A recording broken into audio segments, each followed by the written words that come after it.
ہمیں اس کی قدر نہیں. تھوڑا سا اگر ہم ایک جھلک اس جد و جہد پر ان کوششوں کاوشوں پر ڈالیں گے تو ہمیں تھوڑا سا ایک جھلک نظر آئے گی. یار یہ بھی چھوٹی سی چیز نہیں ہے، بہت بڑی چیز ہے.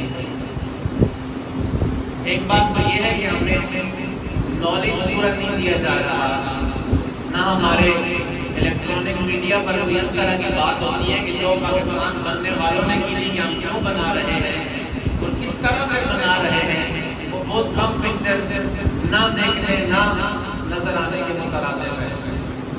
اور ہمارا ایجوکیشن سسٹم جو ہے، جو اسکولوں میں تعلیم دی جاتی ہے، وہاں پر بھی ایک نوکری ہے. بنانے والوں کے سلیبس بنانے والوں کی اپنی نوکری کی تنخواہ ہے، پڑھانے والوں کی اپنی نوکری کی تنخواہ ہے. کسی کو یہ فکر نہیں کہ ہم اپنی اگلی نسل کو کیا سبق، کیا مستقبل، کیا فیوچر، کیا چیز دے کے جا رہے ہیں. کوئی خبر نہیں ہے کسی کو، بس ہر کوئی اپنے مفاد میں زور لگا رہا ہے.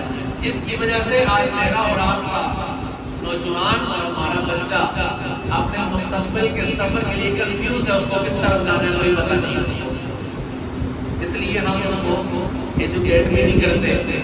تیسری چیز آ جاتی ہے ہمارے جو قومی لیڈران ہیں، نوجوان یا عوام الناس انہیں کو فالو کرتی ہے. جو لیڈر اس کو سبق پڑھاتا ہے، جیسا اس کا مائنڈ بناتا ہے وہ اس طرح کی بولی بولتے ہیں. اب جو ہمارے قومی لیڈران ہیں ان میں سے مجھے کوئی ایسا بندہ نظر نہیں آتا کہ جو قائد اعظم کی فکر کا وارث ہو. ممکن آپ کو نظر آتا ہو جو علامہ اقبال رحمۃ اللہ علیہ کی فکر کا اس کی ذہن میں اس فکر کی نیابت ہو، وہ فکر اس کی جو ایسا کوئی بھی نظر نہیں آتا، جس کی وجہ سے ان کے مقاصد سامنے نہیں ہوتے. پھر ان کی اپنی پالیسیاں ہوتی ہیں، اپنے مفادات ہوتے ہیں.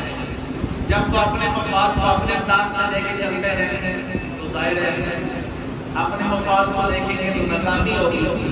جب ناکامی ہوتی ہے تو نتیجہ کیا نکلتا ہے؟ دیکھیں یہ پاکستان میں ہمیں آج تک دیا گیا ہے. دیکھیں یہ ملک میں آج تک میری بجلی بھی مہنگی ہے، میں پانی کے بھی ٹینکر ڈلواتا ہوں، میں تعلیم کے لیے بھی پیسے لگاتا ہوں، مجھے فلاں کا بھی ٹیکس دینا پڑتا ہے، مجھے پتہ نہیں شناختی کارڈ کی وجہ دیا ہے کسی نے. اس طرح کی باتیں سوشل میڈیا پر ہمارے نوجوانوں کے ذہنوں میں ڈالی جاتی ہیں. حالانکہ وہی نوجوان، وہی لیڈر، وہی پارٹی 4 سال پہلے کچھ اور بولی بول رہی ہوتی ہے.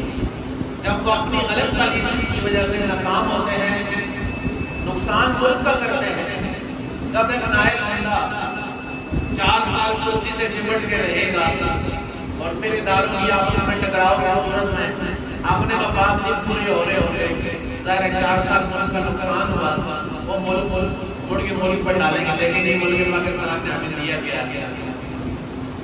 ٹھیک ہے، تو یہ اس طرح کی چیزیں ہیں جس کی وجہ سے ہم اس بڑی نعمت کے قدر سے، شکر سے آری ہیں.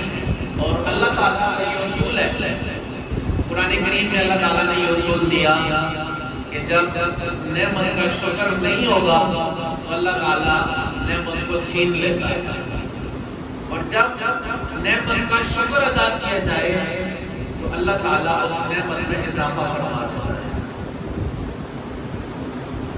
آئیے ہم مختصر وقت میں یہ دیکھتے ہیں کہ بنانے والوں نے یہ پاکستان کیوں بنایا اور کیسے بنایا.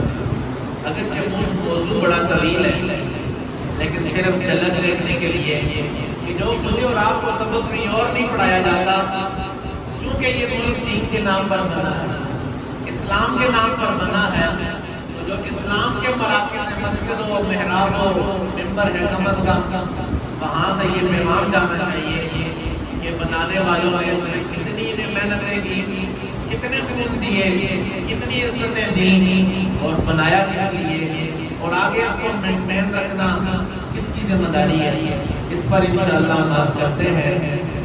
میں عرض کروں کہ سب سے پہلے اس ملک کو لینے کے لیے جو بنیاد بنی تھی وہ جہاد فی سبیل اللہ کا نعرہ تھا، اور جہاد فی سبیل اللہ تاریخ آپ کو پتا ہے، تھوڑے سے پچھلے لوگوں کو پتا ہے، نئی نسل کو تو وہ بھی نہیں پتا کہ برے صغیر پر 1000 سال کے لگ بھگ مسلمانوں کی حکومت رہی، لیکن بیچ میں پھر تجارت کے معنی سے اس پنڈ کے داخل ہوئے اور انہوں نے پھر آ کر آہستہ آہستہ آہستہ اپنے یہاں پر پنجے مضبوط کر لیے۔ اب اس پہ بڑا ٹائم لگا ہے، ان لوگوں کی پالیسی بڑی دیر کا ہوتی ہے، ان رزلٹ حاصل کرتے ہیں، ہماری طرح اندھیرے میں نہیں چلتے، وہ اصولوں میں ہمارے دین سے سیکھے کہ وہ رزلٹ دیکھتے ہیں کہ ہم نے 100 سال 200 سال محنت کرنے کے بعد کیا حاصل کیا ہے۔ اس پالیسی کی تحت انہوں نے برے صغیر میں آ کر اوورٹیک کیا، اوورٹیک کا مطلب لفظ اس لیے استعمال کر کے آہستہ آہستہ گریجولی انہوں نے سب چیزوں کو اپنے کنٹرول میں لیا اور پھر وہ قابض ہو گئے۔ جب ان کی سختیاں شدتیں حد سے بڑی تو سب کانٹیننٹ کے بڑے صغیر کے مسلمانوں نے یہ محسوس کیا کہ اب انگریز کو یہاں سے نکالنا ہے۔ یہ جو ہمیں سبق پڑھایا جاتا ہے قائد اعظم محمد علی جناح رحمۃ اللہ علیہ، نئی نسل سے آپ پوچھیں کالج یونیورسٹی کے بچے سے کیسے حاصل ہوا پاکستان، جو مذہبی لگاؤ نہیں رکھتا، جو علماء کے پاس نہیں بیٹھتا، وہ کہے گا قائد اعظم نے مقدمہ لڑا کے یہاں پہ ہمیں ایسے ہیں مسلمان ہیں، تو بس عدالت اور دلائل کی آہستہ آہستہ انگریزوں نے یا عدالت نے فیصلہ دے دیا کہ آپ یہاں سے علیحدہ کر لیں۔ اس کو صرف اتنی تاریخ پتہ ہے، اگر اتنا ہی آسان ہے تو آج بھی عدالتیں ہیں، آج بھی انگریز ہیں، آج بھی ہندو ہیں، تو ایک اور ملک کیوں نہیں حاصل